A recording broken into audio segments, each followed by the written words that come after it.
Howard, you and I, and many others, of course, have covered different games, different sports, different events for decades. Sometimes it's obligatory for the athletes to talk to the media. Sometimes it's not.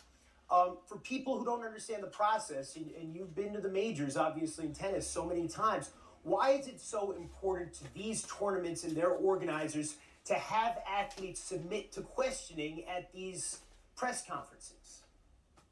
Because this is not a team sport. This is how you promote the sport. You need the athletes to promote the sport. The locker rooms are not open.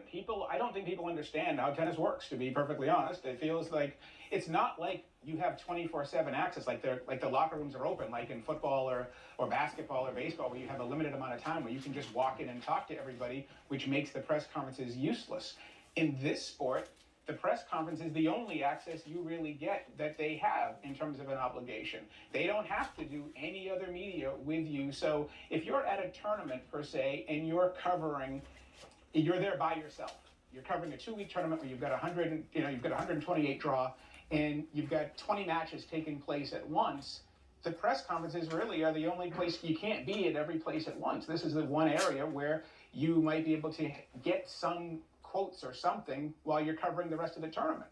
So it's not like the rest of the sports. And so I understand the different dynamics at work, but to simply say these press conferences are useless because what takes place in them isn't always the most scintillating stuff, I think sort of misses the point of how it actually works to cover these events.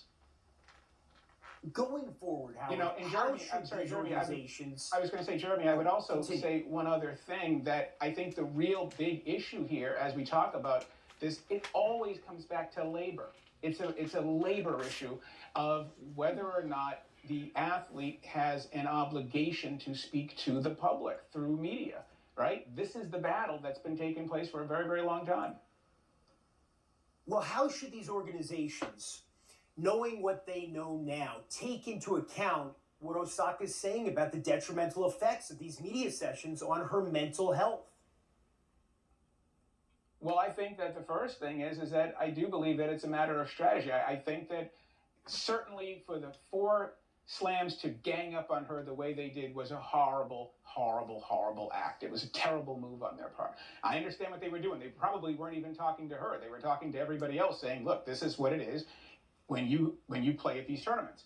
But I really do believe that, Naomi Osaka had played 2 other tournaments. Although I believe, to be fair, Howard, right, they said they made, I think the French Open organizers said they made several efforts to get in touch and were unable to do so. Correct me if I'm wrong.